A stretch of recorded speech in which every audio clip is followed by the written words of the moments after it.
Beb, Yes. hari ini seperti kemarin-kemarin kita akan bahas topik yang kita belum pernah bahas. Betul.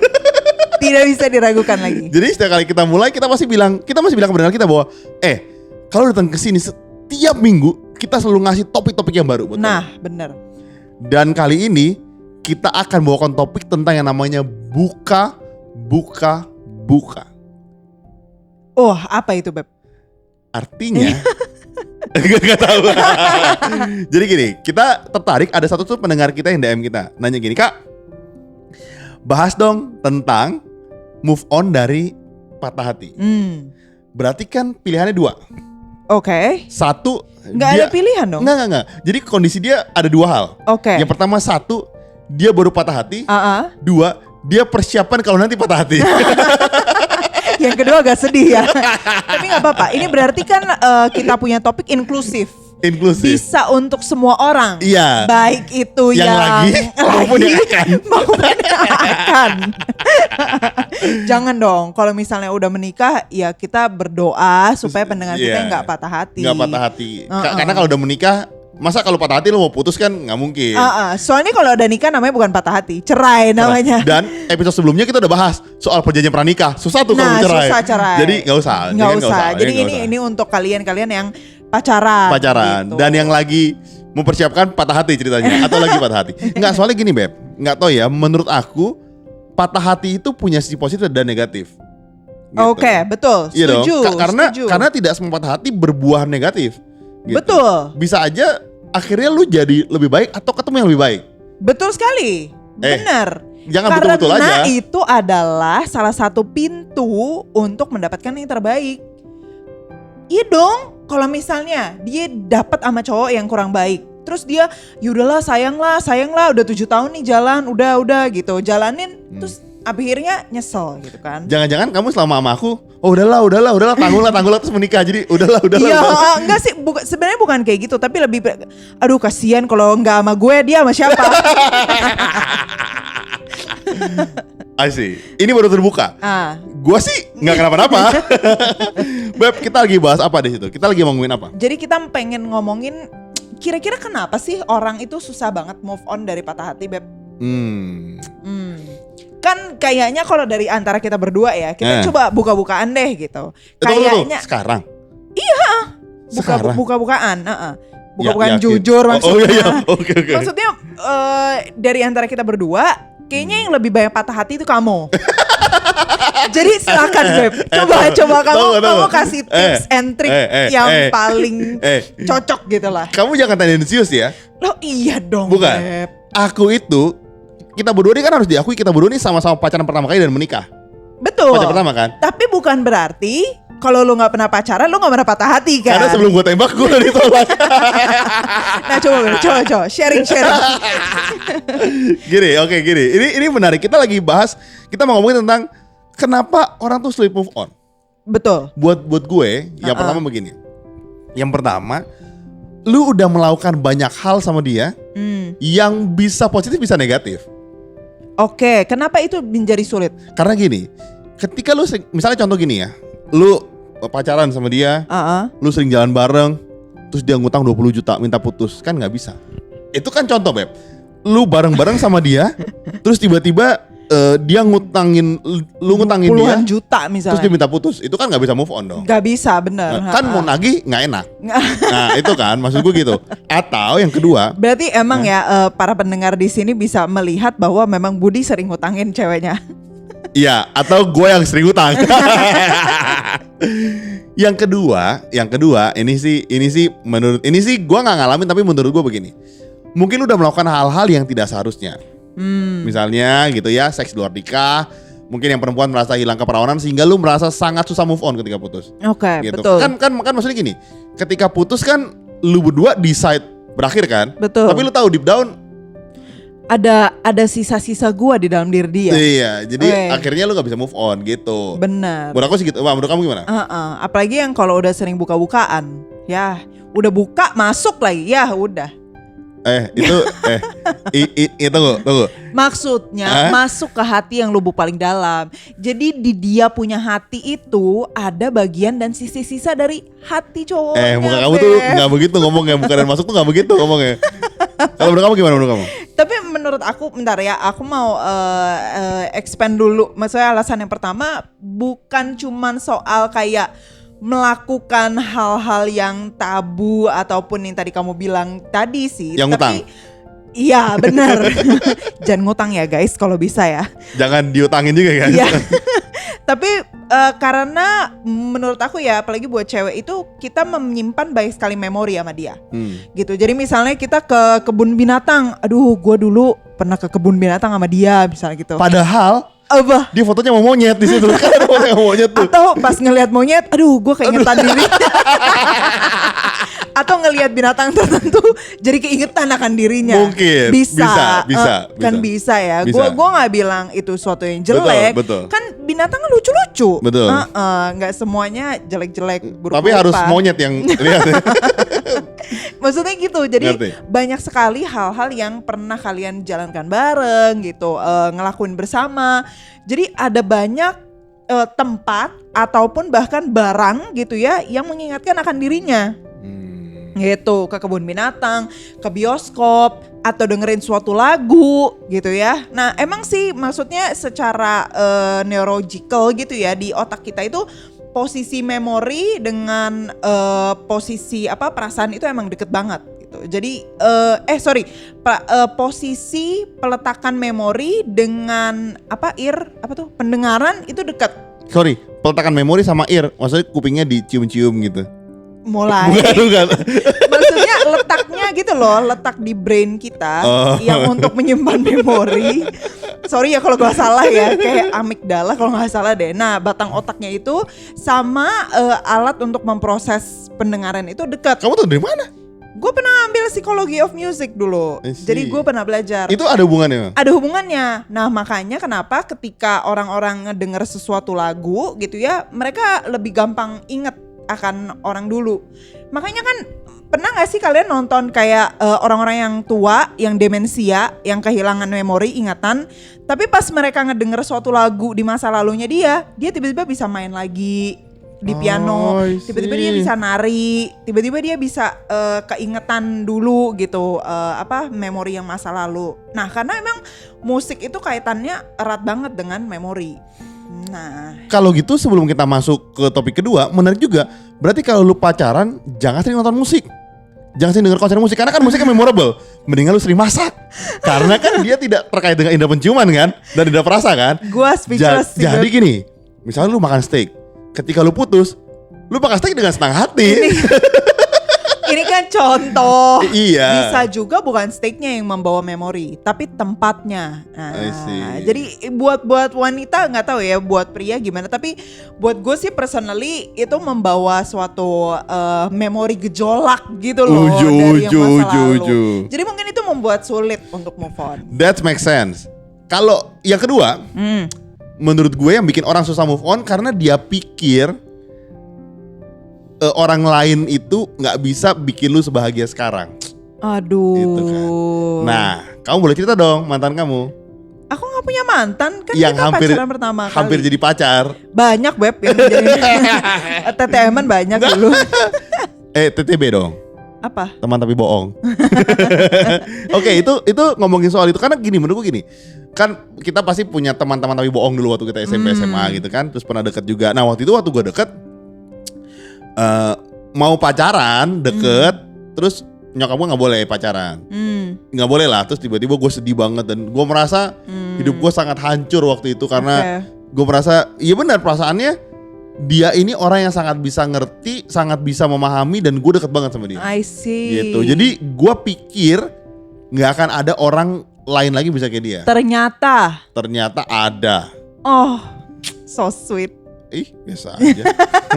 Waktu itu ya teman-teman bayangin ya, gue sampai nyanyi lagu tiap hari. Entah di mana dirimu berada, hampa terasa Diriku tanpa dirimu. Tiap hari Beb 6 bulan Beb nyanyi gitaran. 6 bulan Beb. 6 bulan Beb. Gue di kamar terus Nah Beb. makanya emang topik ini cocok banget buat kamu Beb. Makanya kan gue dari tadi udah bilang. Iya benar. Emang Padahal sih. belum pacaran. Udah nangis-nangis 6 bulan.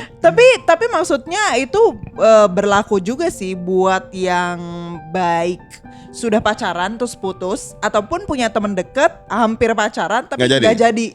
Itu juga sama sedihnya Kamu sih. mau cerita kan? Enggak. Jangan bohong kamu. Aku nggak tahu, jangan bohong. Maksudnya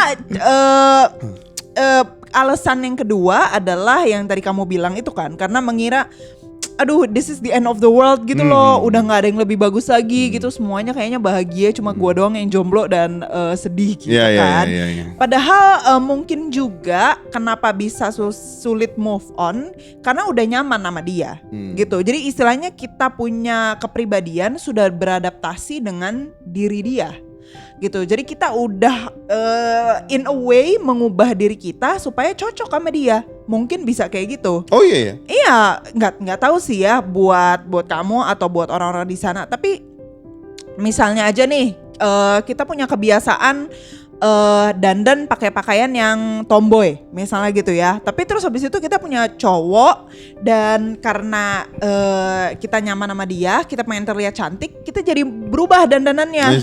Nah, apalagi kalau pacarannya udah lama tuh, periodenya udah lama. Jadi kebiasaan dulu yang tomboy udah hilang. Sekarang udah jadi dandan, udah modis gitu.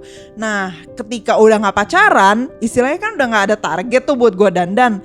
Tapi terus habis itu tetap dandan. Nah, sekarang terus itu membuat memori lagi. Aduh, gue sekarang dandan buat siapa ya? Gitu istilahnya. Jadi dulu kamu tomboy terus pacar kamu di SMA itu buat kamu jadi dandan? Enggak, itu contoh Beb. Ya bener. Beb, cerita dikit dong. Waktu dulu kamu SMA kan ada suka orang. Nah terus merasa kehilangan gak? Segitu kehilangan gak? Kan begitu kuliah kan sama aku deket nih. Maksudnya kan itu ada fase berapa waktu kan untuk merasa kehilangan dia nggak? Nah gitu? ini mungkin bedanya aku sama kamu sih ya Beb. Ya itu gitu loh, yang ngejar gue banyak.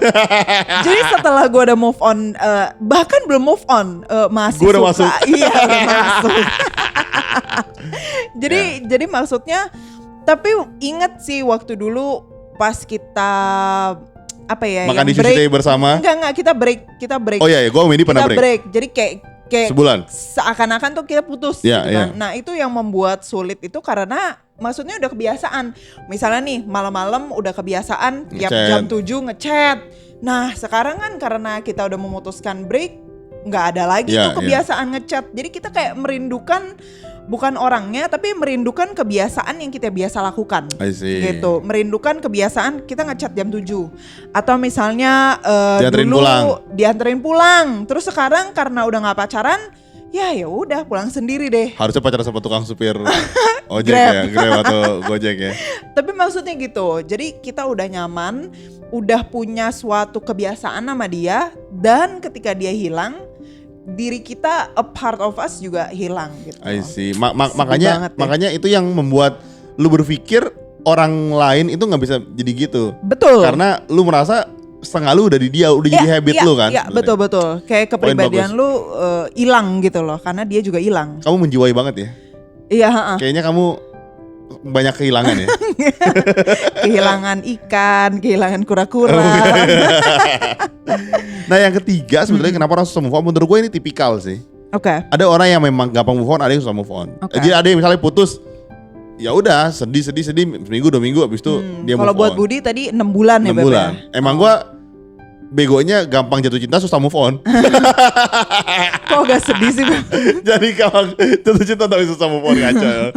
Iya jadi gue emang tipe susah move on. Makanya waktu sama temen SMA ini tarik ulur.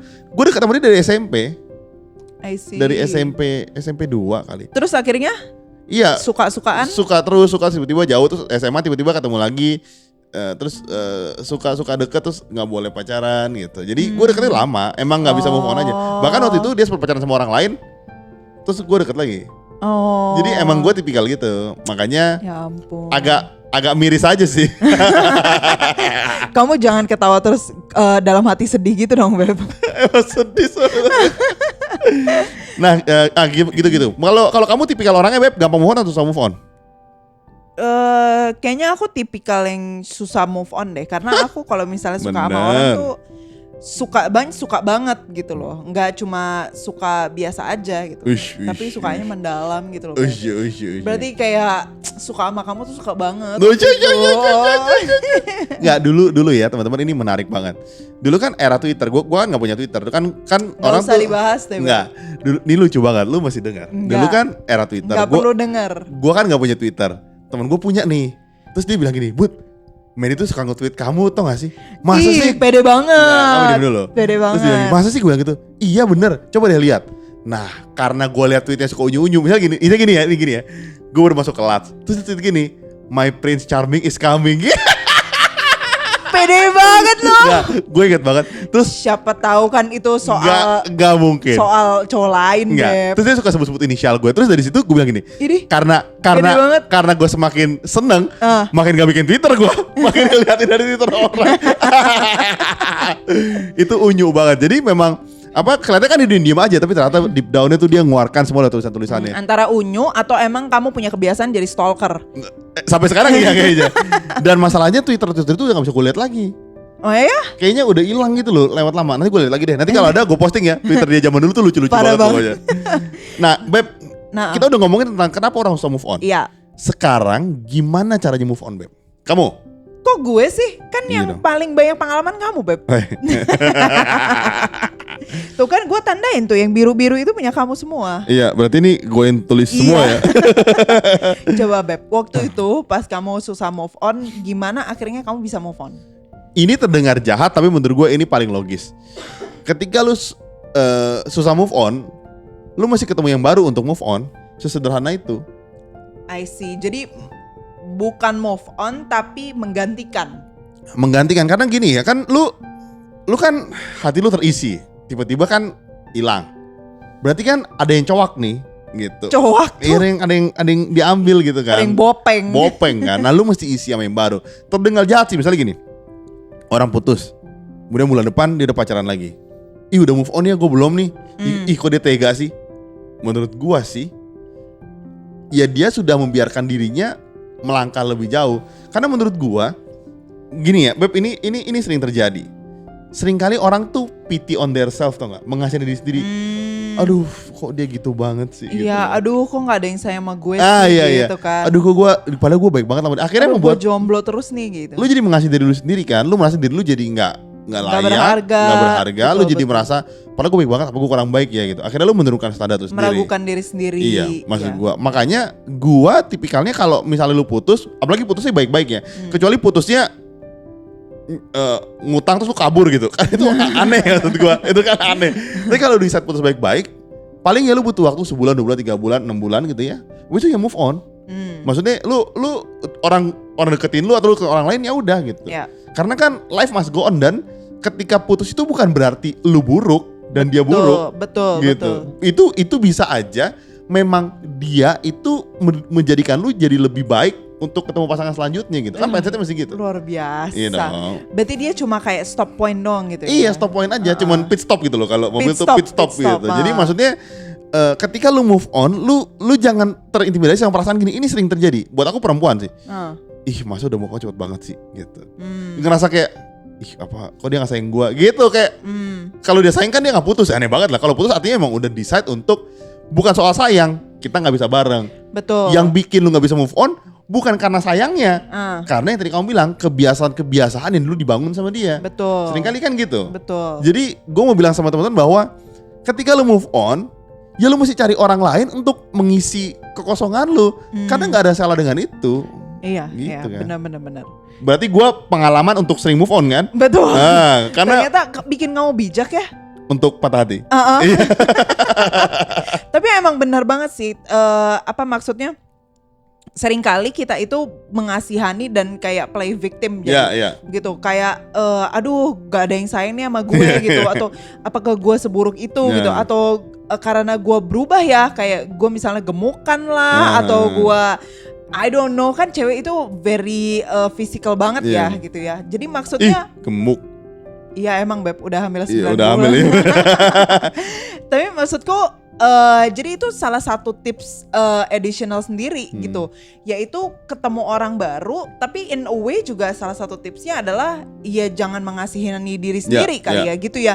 Jadi maksudnya memang decide on the fact bahwa memang bukan dia yang terbaik untuk kamu gitu loh, dan dia mungkin adalah Mr. Right now tapi bukan Mr. Right. Iya. Dia hanya sedikit cuplikan atau teaser gitu ya untuk ya membentuk kamu menjadi diri kamu yang siap untuk orang selanjutnya. Setuju. Gitu. Tips kamu dari kamu apa? Kalau selain dia masih ketemu yang lain, apalagi untuk dia move on cepat-cepat? Salah satunya karena tadi yang aku pas bilang itu kita susah move on karena kita udah nyaman atau build kebiasaan-kebiasaan sama cowok yang dulu atau cewek yang dulu, yaitu untuk mencoba membangun kebiasaan atau kebiasaan atau bahkan nyari tempat-tempat baru untuk kamu jalani. Misalnya gini, kamu biasanya sering jalan di mall yang ini nih gitu sama si doi gitu ya, atau kamu punya suatu kenangan memori makan di restoran yang ini gitu. Nah, coba build a new memory gitu di tempat restoran lain, atau cobalah jalan ke mall lain. Atau misalnya kamu ketemu sama cowok kamu di gym yang A misalnya gitu ya, ya udah stop lah pergi ke gym yang A gitu. Cari gym yang B misalnya gitu ya. Kok kayaknya kita ngomongin nge-gym kayak nyari apaan tahu. Tapi inti Mandy kan bilang lu mesti cari komunitas lainnya. Betul. Karena biasanya pacar atau kekasih tuh ketemu di sebuah komunitas. Betul. Iya kan? Biasanya itu dari temen dulu. Iya, dari temen dulu. Bukan berarti kita nggak bisa dikenalin sama orang lain. Atau via Tinder juga nggak apa-apa sebenarnya. Tapi biasanya lewat komunitas gitu loh. Betul. Teman SMA lah, teman kuliah lah, teman kantor lah, kerja gitu. Ya. Udah. Jadi kita mau bilang bahwa perbanyak komunitas satu, memperbanyak link kesempatan kerjaan lu, karir lu, pertemanan lu, dan bisa menemukan kisah-kisah cinta lainnya. Betul. Jadi makanya jangan pernah, buat gue begini, ini prinsip gue. Berteman tuh gak boleh pilih-pilih, tapi menghabiskan waktu sama temen lu mesti pilih. Gitu. Karena ketika lu mau, bisa lu komunitas A, B, C, ketika lu berkomunitas ya gak apa-apa, tapi ketika lu mau menghabiskan waktu hangout bareng, lu mesti pilih dong. Betul. Jangan sampai malah jadi toksik, teman-teman lu akhirnya membawa lu ke pergaulan yang jadi toksik, atau bahkan lu nggak menemukan pasangan, malah akhirnya membuat lu sama pacar lu jadi putus, bisa aja gitu. Iya. Misal lu pacaran nih, terus lu di komunitas A, B, C, komunitasnya nggak sehat ternyata. Akhirnya manas-manasnya jadi putus, kan juga nggak sehat sebetulnya. Betul. Atau jangan-jangan kalian udah putus, tapi kayak menolak untuk mengatakan putus. Jadi tetap bareng kemana-mana, jalan tetap bareng aja. Ya itu sih sama aja susah gitu loh. Jadi teman-teman bilang gini bahwa move on tuh bukan hal yang buruk sebetulnya. Move on tuh hal yang baik. Kenapa? Artinya bilang gue udah ready dan gue saatnya gerak untuk hal yang lebih maju. Betul. Dan ketika lu move on cepat bukan berarti lu gak setia. Menurut gue poinnya ketika lu move on artinya lu tuh nyiapin diri. Oke, gue sama pasangan gue udah lakukan yang terbaik sampai sini. Mari gue berkembang lagi, bertumbuh lagi untuk jadi lebih baik. Gitu kan betul. Baru. Move on sebenarnya saying no to others tapi saying yes to ourselves. Itu penting banget. Itu dapat dari mana quotes sih? Enggak, baru tiba-tiba kepikiran. I see, keren juga ya. Iya. Coba terjemahin apa sih hati Indonesia? Maksudnya kita harus berkata tidak untuk orang lain, terutama orang-orang yang toksik gitu ya, yang memang tidak cocok lah buat kita, tapi kita say yes to ourselves gitu loh, untuk mencintai diri kita jangan sampai dilukai sama orang yang sama. I see. Jadi sampai sini aja episode kita, karena kalau kita terusin ini bisa mengorek-ngorek luka-luka lama. Gue bisa nangis-nangis di sini karena gue merasa kenapa belum nembak udah ditolak. Kenapa penolakan gue banyak sekali waktu itu, jadi daripada gue baper gitu. Kan. Iya, jadi kita cut aja di sini. Benar. Buat kalian yang mau DM kita bisa kemana, Beb? Ke @pilotalk.podcast. Atau bisa email kita kemana, Beb? pilotalkpodcast.id@gmail.com. Dan juga teman-teman kita punya TikTok, kita bikin video-video lucu menarik lah, supaya kalau kalian mau terhibur, bosen nih, kalian bisa lihat hiburan kita, sama juga akunnya @pilotalk.podcast. Yes. Jadi sampai situ aja. Sampai ketemu minggu depan. See ya.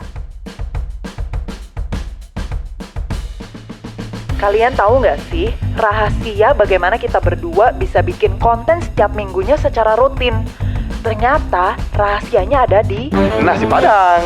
Jadi gengs, tiap kali si Budi itu makan nasi padang, dia dia punya kemampuan berpikir dan kreatif itu semakin meningkat. Jadi, kalau kalian mau beliin kita Nasi Padang. boleh ke karyakarsa.com/pilotokid. Tenang aja, aku kalau nasi Padang tuh murah kok. Nasi, sayur sama kuah, paling 10.000.